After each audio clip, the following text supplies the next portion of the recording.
Hello Sector Watchers, welcome to this 61st episode of Sector Spotlight on Tuesday the 5th of January 2021, and I'm recording this on Monday the 4th.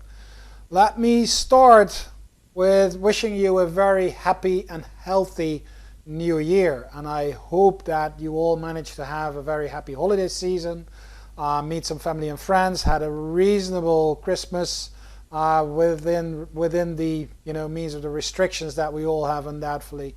It was different, it was difficult, and we're still not there yet. I think the good news is that 2020 is now behind us, and the bad news is that the pandemic is still there, so we still have to deal with it, and hopefully 2021 will give us, at least in the health department, something better than we had the last year.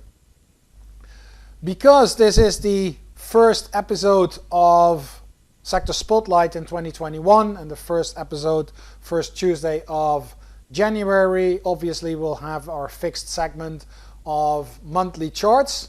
We will also take a look at the rotations that took place while we were taking a break over the holidays, so that's a period of 2 to 3 weeks.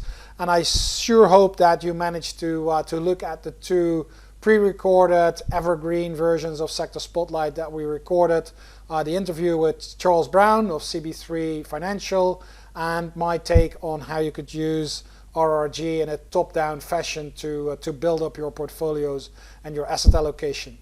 My contact details, as usual, are on the screen. If you have anything to say, drop me an email, use any of the social media channels, and I will certainly respond. But now let's start with a fresh Sector Spotlight for 2021. As the last episode of Sector Spotlight, including the usual lookbacks, was dated on the 15th of December, I want to go back and look actually over the period that we did not cover in, say, time-sensitive episodes of Sector Spotlight. And 15th of December until now is it's almost 3 weeks, but with the holidays and Christmas and New Year's Day, it's 11 trading days. So until the 31st of December, so I'm not counting yesterday, today that I'm recording it, the 4th of January. You can look at that later. So on the left-hand side, I've got 11 trading days. So the first day here is the 15th of December, all the way up to the end of the year. As usual, on the left-hand side, we have the asset classes. And if we look at the table, then we can see that commodities, actually both commodity indexes, the GSCI and the Bloomberg commodity indices, showing a pretty good 2 weeks performance, 2.9, 3.8%. And then followed by the stock market with a 1.5% gain over this 11-day period. And then we have the fixed income complex, and government bonds is actually the only one below our Vanguard Balanced Index Fund, as well as the US dollar, which lost value against the rest of our major currencies, I should say. Now, not a super big spread, so quite quiet 2 weeks, which is to be expected towards the end of the year. And if we look at the various rotations real quickly, then we see that commodities started out pretty good, and then in the last week of the year they started to roll back down and lost a little bit of value. Nevertheless, over the 11-day period they were very strong, solid 3%. Stock market, actually they're pretty good. We were in weakening, and in this 11-day period we rotated back up, and ITOT, the total US stock market index, is now back in the leading quadrant and traveling at a positive RRG heading, which means that, at least for this short-term time frame, stocks are back in favor if they were ever out of favor, because remember, everything that's on the right is still good. That's still in a relative uptrend versus the benchmark, which is in this case is VBINX. And when it drops from leading to weakening, it's just, especially when you remain on the right hand side, a temporary drop in relative momentum. We quickly browsed through the other asset classes. We got high yield corporate bonds, lost a little bit and now hooked up pretty aggressively over the last 3 days. So that's quite interesting. And then we see investment grade doing pretty much the same. Real estate picking up relative momentum, still on the left hand side, but picking up relative momentum. And then government bonds is a little bit buried in the, you almost don't see it here, but if we highlight it, you can see that government bonds rolled over, pushing a little bit to the right, not very aggressive. The distances between the observations still rather small. And then we got the dollar index, which is still, if you take the RS ratio as the yardstick, the weakest asset class, weakest element on this chart. If we move over to the sectors, and also here ranked on the percentage gain over 11 trading days up to December 31st, then we can see actually a pretty strong move. It's the strongest sector over these 11 days, but it's actually pretty interesting because it rotated. Let me see if we can show that. Rotated from leading and it moved.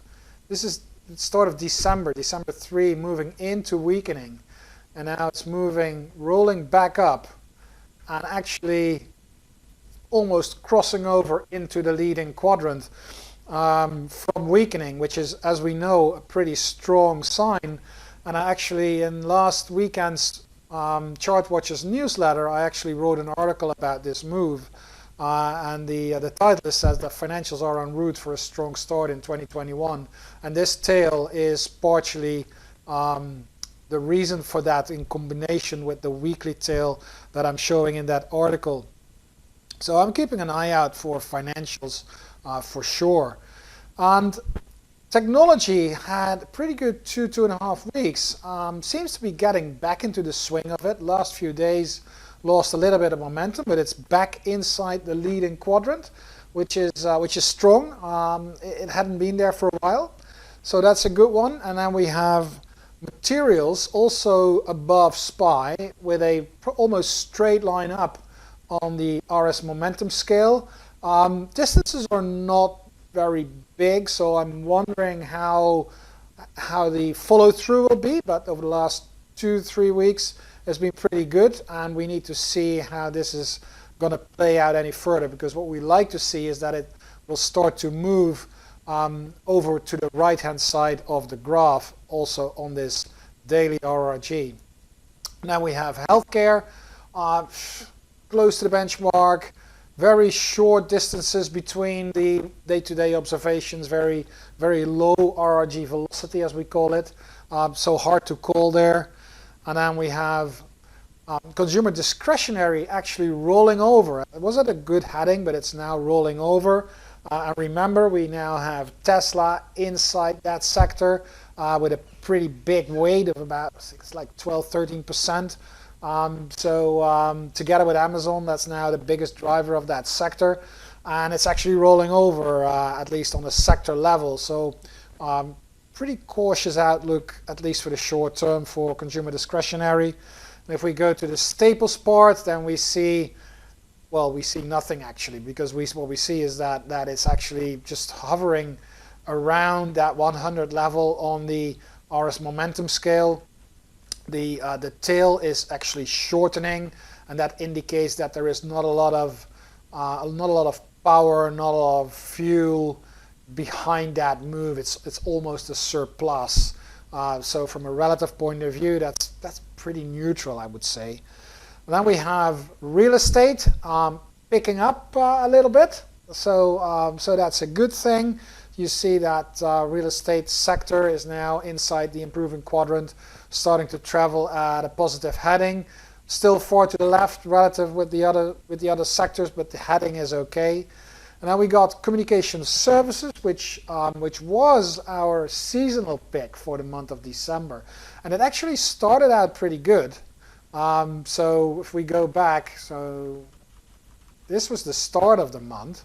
So now we're at halfway through, 2/3. You see that communication services actually started out pretty good, and then halfway through the month it started to roll over and actually lose, and it ended the month below with 0.5%, almost 1% lower than the S&P 500. So that was not what we expected based on seasonals, but sometimes that's what it is. Then quickly move on to utilities. It's the lowest ranking on the RS ratio, so I'm still pretty cautious with that sector, with that tail, and especially the fact because last few, well, 1, 2, 3, like a week and a half, almost 2 weeks, it has done nothing in terms of momentum. It has just moved horizontally. So it's picked up some relative strength, but without momentum. And it is the lowest ranked sector on the RS ratio scale. So I'm still very, very cautious with utilities going into 2021. And then we have industrials picking up a little bit, still moving to the left. Not a fantastic sector. The fact that it's rolling back up could be interesting, but we need a little bit more evidence of that. And then the sector that keeps, I think I need to say, it keeps surprising to the upside and to the downside, because we have energy with that very long tail, and then we moved all the way through leading, and now you see how long that tail is in comparison with the other sectors on this graph. And you can also see that how this ecosystem of these sectors is working all together and sort of a scale, because the fact that energy is so far away sort of compresses all the other sectors more or less around the benchmark. And a cool thing is, if we take energy out and we fit it, you got a much clearer picture of those sectors, so you can see how distorting that energy tail actually is. And over the last 11 trading days, actually lost 5.1%, which is underperforming the S&P by 5.1 plus 1.6, so that's by 6.7%. So the big moves in the energy sector keep surprising us, and we'll have to wait and see how that goes. Please stay with me. We're going for a quick break, and after the break we're going to look at the monthly charts that were just completed at the end of December.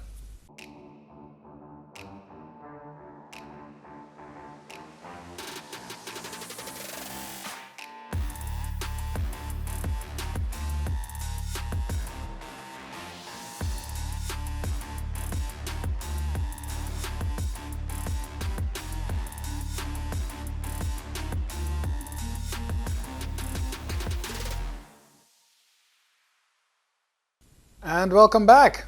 As usual, on the first Tuesday of the month, we will go over the monthly charts that were just completed. And in this case, it actually means the completion of the year. We could actually look at annual charts, but let's not do that. So for monthly, what happened on the monthly charts? The first one that we have on the screen here, and remember, we're doing these monthly charts just on an absolute level, so we're not going to do any relatives here. We're just looking at long-term trends for a number of asset classes and the sectors that we're usually tracking here in Sector Spotlight. Now, the stock market ITOT, if you look at this monthly chart, and remember, don't forget that the last bar here is the bar that has just started. So this is basically only 1 day of trading for the 4th of January. So I'm going to try, if possible, to ignore this last bar on those monthly charts. And for ITOT, that means that we closed on the highest point of the year and the highest point of all time. And ladies and gentlemen, that is an uptrend. Higher highs, higher lows, breaking to new all-time highs and closing the year at the highest point of the year. Well, almost. I mean, we closed 86.22 and the high was 86.43. So in my book, that is a high at the end of the year. That is a good thing. If we move to SPY, which is like speaks to more people, we see the same picture. We see that that rhythm of higher highs and higher lows is intact. Rally in the stock market at the start of 2021, at the end of 2020, no matter how you want to look at it, is still very much intact. Here is a little bit more zoomed in chart of SPY, and we see the same picture. If we go to GOVT, which is the government bond ETF, which has all maturities, then we see that it has actually completed what looks like a double top. So for the broader US bond market, I am not that bullish. And you know that when prices fall, yields go up. So this is actually pointing to rising yields across the curve, across all maturities in the US. If we look at that on IEF, which is the 7 to 10 year, maybe see it as the benchmark bond yield, and you see that that completion of that pattern is not yet there. We're now, for 2 months, we've been testing that low, which was in the area of 119.35. Here, this is November, it was 120.39, and then in December we had a low of 119.20.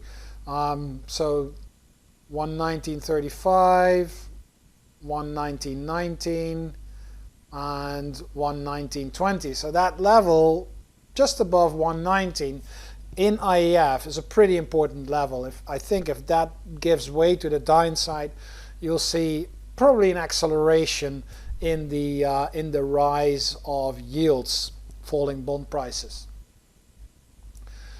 If we go to corporate bonds, that's LQD, you see that it's also having trouble breaking to new highs. The resistance here is around 138.50, 139 at the peak there of August, but also a very nice low which lined up with that previous peak here. A little bit more room to the downside to maneuver within that sideways range for corporate bonds, but this uptrend seems to be coming to a standstill. It's actually stalling right now. If we go from corporate bonds to high yield bonds, then we see that this trading range, we've been talking about this for a number of times, pretty much all year, that this is still in a trading range, and high yield actually has a little bit more upside to go before it reaches the upper boundary of that trading range, which is around 89. But you can see here that the upside potential, which is in my book until the next major resistance level, which is here 89, and the downside risk, which is going somewhere to like maybe 80, 78 to 80. So that risk reward level is getting out of whack. That's not very interesting. You know, if you have like $1, maybe $2 upside potential and you got like $8 downside risk. So that is not a very good risk reward trade. Pretty much still in a sideways move, high yield bonds that is. If we look at real estate, the Vanguard Real Estate ETF, longer term time frame, we see that that trading range is very much intact. We tried to break out at the start of the year 2020. That didn't work. We overshoot to the downside when the pandemic hit the markets and nobody knew what they were going to do. But you can see that I like to draw these lines where they are sort of meaningful, and you can see that here in February we had that close at 69.85, say around 70, which is right in the middle of that support area. And then in April we already closed 76, which is way inside that range. And then we did that again in May when we had another low below that area and then bounced back up there. So I think that the real support area is around 70, maybe a little bit higher. And then the next major resistance level is this area here, just above 85, maybe 86. And then the next level will be 92. But for the time being, I don't see a major trend evolving in the real estate market. Not on the upside, but also not on the downside. So if you want to play it inside that range. It's still very meaningful. You can have some very nice long and short trades within that range. But from an asset class perspective, I think that real estate is at best a neutral call.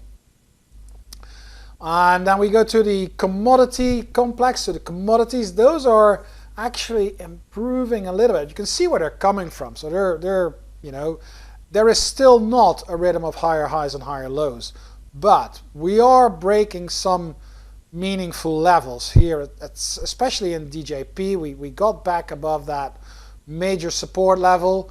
We had some consolidation, and it looks as if we're now at least trying to take out that falling resistance line that's coming down there.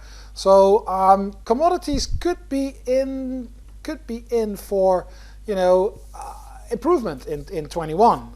If we go to GSG, that's the GSCI commodity index. It's got a little bit more trouble. I think that this move here looks a little bit better because we have a small high-low rotation, which means that we have the first signs of higher highs and higher lows picking up here. But we do need to go back above that major support level, which is now major resistance, which is around, depends a little bit on how fat you want to make your trend line. Let's say around 13 US dollars. I think that's a pretty important level to watch for GSG. DJP is already getting a little bit ahead of that. Together, I think that commodities are the one asset class that I really am going to pay attention to in the first quarter. Because if this is actually a turnaround, then it could be something major, because look at where it's coming from, people. That is a major downtrend. If we're able to catch a meaningful reversal, that could mean some very interesting profitable trades to be made. If we go to the US dollar, it continues to weaken. It broke that major support line. It continues a few months of consolidation, and then in December, December we actually broke lower and we accelerated lower. So in terms of the US dollar index, I think that the next level to watch is around 88. And if we translate that to the euro dollar currency rate, then I think you need to watch 125 in euro dollar. So that's for the euro to gain versus the US dollar. And then we have the relationship of stocks versus bonds. That is still very positive, no surprise. And if you look at the 10-2 yield curve, we see that that is still going up. So that corresponds with what we started off with, bonds with the bonds going down, yields going up. So this is the yield curve steepening and yields going up in the US and how it relates with the S&P 500. Looks like it's still supportive of a further move higher for the US market, for the US stock market, for S&P 500. If we quickly move over to our sectors, to the monthly charts of the sectors, and we already talked about SPY. So we're going to start with materials. That is still on the way up. Remember that last bar is only of today, of Monday the 4th. So we're going to look at here, and we see that materials move, closed at an all-time high, uptrend still intact. So that is still on the plus in terms of trends for materials. If we look at communication services, we see the same thing. We closed at the high, rotation of higher highs and higher lows, actually made another low here in September, took out the most recent high that was set in September. So that's the high and the low in the same month. And that uptrend is still intact, trading near all-time highs. If we go to energy, that's a different kind of story. That's it was a massive downtrend, but what we see here is that the first higher low has been put into place. So we need to actually take out the previous high, which technically is probably this one here in June, which is let's say 47. But the close was here, so it's going to be a little bit itchy. But the higher low means that that massive downtrend seems to be coming to an end and is stalling. So it could be that energy is now actually starting to come to a rest and potentially work its way to a turnaround. If we go to financials, we see, well, it's not similar to energy, but we had a lot of weakness at the start of the year in financials. That's been shrugged off. We see that the first high-low rotation is getting back into place. We're back into that rising channel. We haven't taken out the recent highs, but we're working hard to get there. So from an absolute point of view, I'd say that is a neutral for the financials sector, just like it was for energy. But it's working its way higher, and from a relative picture, it's actually improving rapidly. If we go to industrials, taking out the all-time high, closing at the highest level of the year, just like SPY, etc., some other sectors, this is definitely still an uptrend in terms of the monthly charts. Let there be no doubt about that. We go to technology. We had a little bit of a hiccup, but in December, we again bounced to new all-time highs. So the technology sector actually closed the year on a high, confirming the uptrend that, we had that high set in September. We had 2-3 months of sideways consolidation, and we're now pushing to new highs, which is giving the technology sector a new boost, which is very important for the market as a whole. And then we have consumer staples also moving to a new high, closing at new highs, maintaining its uptrend. So that's a good thing. And then we have real estate. We already talked about V&Q, and we see the same picture here in XLRE, which has not been able to take out the highs and is moving into a sideways pattern for the better part of 2020, and it looks as if it's continuing to do that going into 2021. We have utilities, also sort of neutral, not being able to take out the highs, back into that shallow trading, shallow uptrending channel. So for me, that's also a neutral outlook for the utility sector. And then we have the last two. We got healthcare here. Again, one of the sectors closed at the high.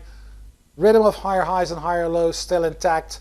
So the uptrend in healthcare definitely still there on a monthly time frame. And then finally we have consumer discretionary, which just welcomed Tesla in its constituents, and that also closed at an all-time high with definitely that uptrend intact. And what I did is I actually, and I hope you picked that up, I labeled all those trends being in an uptrend or in a downtrend or a neutral, and there was no downtrend. They're all neutral. So out of the 7 sectors on the monthly charts, I think that we still have 7 sectors in a very clear uptrend on the monthly time frame. And we have 4 sectors that are potentially labeled neutral and none labeled a downtrend. With 7 sectors in an uptrend, 4 sectors in a neutral trend sideways, I think things still look pretty good for the market as a whole. And of course, we'll continue to monitor that here in Sector Spotlight on the first Tuesday of every month. And this, ladies and gentlemen, concludes this week's episode of Sector Spotlight. If you like the video, as usual, please give us a thumbs up. Or if you have anything to say, want to discuss something, please use the comment section below this video or any of the channels that are currently visible on the screen. Sector Spotlight airs every Tuesday from 10:30 to 11 a.m. Eastern, and I hope to see you back next week.